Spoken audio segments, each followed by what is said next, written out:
बात करते हैं पाकिस्तान की कायराना हरकत की। पाकिस्तान ने अखनूर सेक्टर में सीज फायर तोड़ा है। पाकिस्तान की ओर से देर रात करीब 2:30 बजे फायरिंग की गई है और इस फायरिंग में बीएसएफ का एक जवान घायल हुआ है। पाकिस्तान की इस हरकत को कश्मीर में चुनाव में माहौल बिगाड़ने की कोशिश से जोड़कर देखा जा रहा है। तो एक बार फिर से सीज फायर का उल्लंघन पाकिस्तान की तरफ से किया गया। इस बार अखनूर सेक्टर में ये सीज फायर तोड़ा गया है।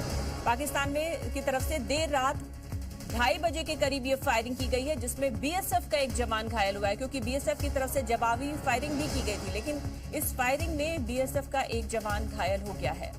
सीज फायर की एक कायराना हरकत एक बार फिर से पाकिस्तान की तरफ से की गई और ये माना जा रहा है कि इस हरकत को आने वाले चुनावों को प्रभावित करने के नजरिए से जोड़कर देखा जा रहा है कि ये पाकिस्तानी साजिश है चुनावों में अशांति फैलाने की। एक से 2 हफ्ते में कानूनी तौर पर इमरान खान रिहा ना हुआ तो खुदा की कसम हम इमरान खान को फिर खुद रिहा करेंगे। तैयार हो? हक के लिए तैयार हो? मैं आपको लीड करूंगा। मैं आपको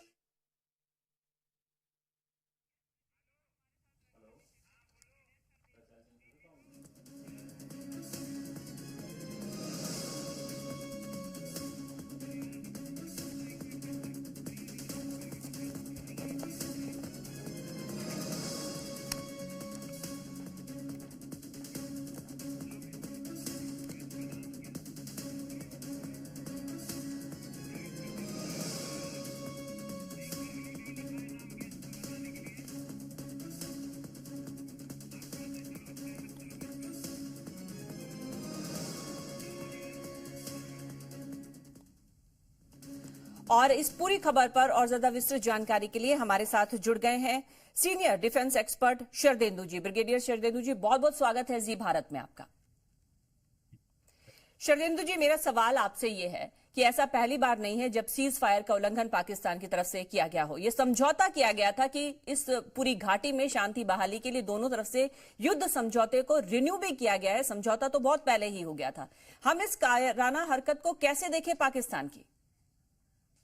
देखिए, पाकिस्तान जब भी इंटरनली डिस्टर्ब रहता है तो वो इस तरीके की हरकत करता है और इस समय तो कई सारे रीजन उसके पास हैं जब उसने सीज फायर का वायलेशन किया है। एक तरफ बलूचिस्तान का वहां पे प्रोटेस्ट चल रहा है। खैबर पख्तूनख्वा के चीफ मिनिस्टर बोलते हैं कि 15 दिन पे अगर सरकार ने इमरान खान को नहीं छोड़ा तो वो जेल तोड़ के उनको छुड़वा लेंगे और इस तरीके की वो भाषा का इस्तेमाल करते हैं। और जिस तरीके से अफगानिस्तान बॉर्डर में पिछले कुछ दिनों में दोनों सेनाओं में फायरिंग हुई और 8 उन्होंने तालिबानी उसको मार दिया, तो अफगानिस्तान से भी रिलेशन स्ट्रेन है, ईरान से बलूचिस्तान के मामले में रिलेशन स्ट्रेन है और हिंदुस्तान का तो वो हमेशा से खिलाफत करते रहे और उन्होंने हमेशा से जम्मू एंड कश्मीर रीजन में टेररिज्म को बढ़ावा दिया है। तो आज की डेट में इन सारी चीजों को अगर आप मद्देनजर रखें और साथ में जम्मू कश्मीर के इलेक्शन को ध्यान में रखें तो इस तरीके की एक्टिविटी होना स्वाभाविक था। पाकिस्तान इसमें महारत हासिल है। अब पाकिस्तान को एक चीज समझना पड़ेगा कि आप अपने नेबर्स को नहीं सेलेक्ट कर सकते हैं, आप अपने दोस्त सेलेक्ट कर सकते हैं। फेमस सेइंग है, तो आपको हिंदुस्तान के नेबर बन के रहना पड़ेगा। अगर आप इस तरीके का सीज फायर वायलेशन करते हैं, सैनिकों को मारते हैं, टेररिस्ट एक्टिविटीज को बढ़ावा देते हैं, तो आपका कंट्री सफर करेगा। आपके यहाँ डेवलपमेंट नहीं हो रहा, आपके यहाँ भुखमरी है, आपके यहाँ इन्फ्लेशन है, आपके यहाँ बेरोजगारी है, आपके यहाँ बाल्कनाइजेशन होने के कगार पे आज की डेट में आप आ गए हैं। तो आपको इन सारी चीजों को समझना होगा। सीज फायर वायलेशन आपने किया, आपको इसका पे करना पड़ेगा, प्राइस पे करना पड़ेगा। सिक्योरिटी फोर्सेस में आप इतना दमखम है कि आपके देश के अंदर घुस के आपके आतंकवादी संगठनों को, आपके आतंकवादियों को मार गिरा है, लेकिन हिंदुस्तान आपके इंटरनल मैटर में इंटरफेयर नहीं करता है। वो चाहता है कि हमारा नेबर हमारे साथ मिल के रहे, लेकिन जब तक आप आतंकवाद को बढ़ावा देंगे, जब तक आप सीज फायर वायलेशन करेंगे, जब तक हमारे जेएनके में आप इंटरफेयर करेंगे, तमाम तरीके के इलीगल एक्टिविटीज करेंगे, हिंदुस्तान आपके साथ खड़ा नहीं रहेगा। हम किसी भी तरीके से डिप्लोमेटिक लेवल पे आपसे नहीं बात करेंगे। लेकिन जहां तक सीज फायर वायलेशन का सवाल है, हमारी सिक्योरिटी फोर्सेस इसका जवाब देंगी। इस फायरिंग जो सीज फायर का वायलेशन किया है, हमारा बीएसएफ जवान अगर इंजर्ड हुआ है तो आपके भी सैनिक वहां इंजर्ड होंगे। इस चीज को पाकिस्तान को समझना पड़ेगा। अगर पाकिस्तान जेएनके में इंटरफेयर करता है तो उसे समझ लेना चाहिए कि बलूचिस्तान भी उतना ही वल्नरेबल है, खैबर पख्तूनख्वा भी उतना ही वल्नरेबल है और पीओके में तो आज की डेट में तमाम तरीके के रिसेंटमेंट है। पाकिस्तान की गवर्नमेंट खुद उनको कहती कि आप बाहरी हैं, आप विदेशी हैं। तो इन सारे हालात आप ऐसे बना रहे हैं कि पीओके स्वतः ही हिंदुस्तान में मिल जाएगा। आज की डेट में अगर हिंदुस्तान की आर्मी चाहे तो पीओके अपने आप हिंदुस्तान में मिल जाएगा और कंप्लीट जेएनके हिंदुस्तान का इंटीग्रल हिस्सा बन जाएगा। इन सारी डायनेमिक्स को पाकिस्तान को समझना पड़ेगा। कब तक आप इस तरीके के सीज फायर वायलेशन करके टेररिस्ट को बढ़ावा देके तमाम तरीके के आतंकवादी एक्टिविटीज को हिंदुस्तान में पनपाएंगे, बढ़ाएंगे और सपोर्ट करेंगे? पाकिस्तान इस स्थिति में नहीं। पाकिस्तान की आर्थिक स्थिति देख लीजिए, वो आर्थिक रूप से चाइना का गुलाम हो रखा है।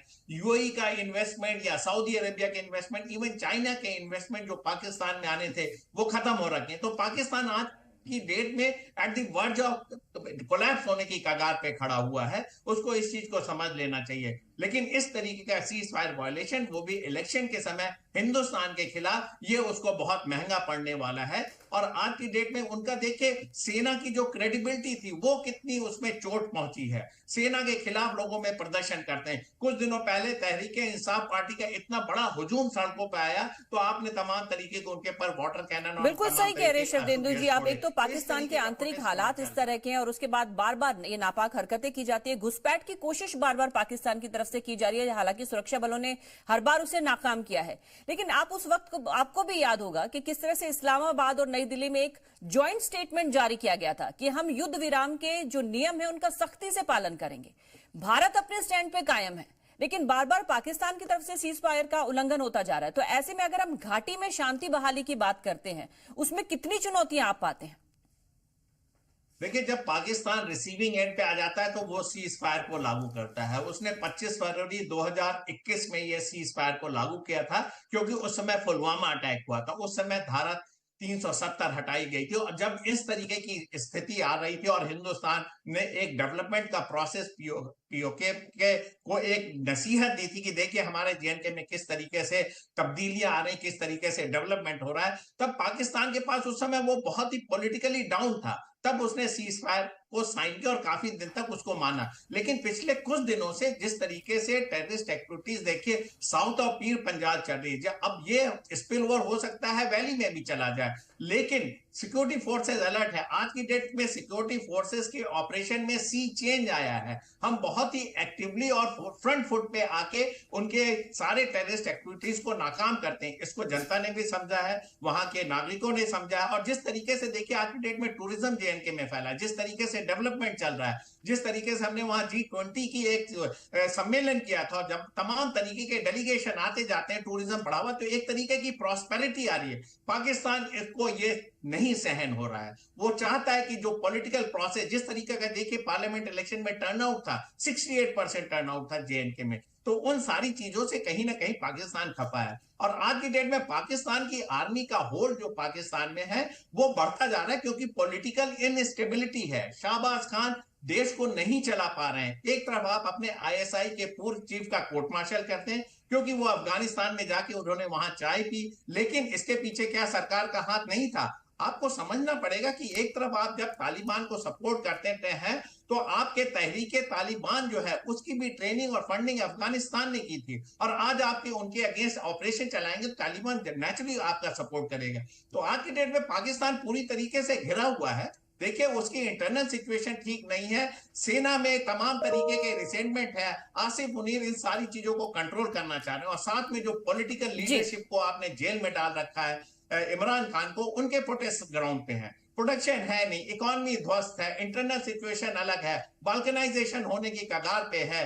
चाइना ने भी अपने इन्वेस्टमेंट को कम कर रखा है आपके यहाँ। और एक बिल्कुल, इस वक्त कश्मीर में चुनाव होने जा रहे हैं जब से धारा 370 हटी है उसके बाद से, और उसके बाद इस तरह की हरकत पाकिस्तान से बार बार की जा रही है, सीज फायर का उल्लंघन किया जा रहा है, जबकि पाकिस्तान के खुद के आंतरिक हालात ऐसे हैं कि पाकिस्तान को उस पर ध्यान देना चाहिए। बहुत बहुत शुक्रिया शरदेंदु जी इस चर्चा में हमारे साथ जुड़ने के लिए।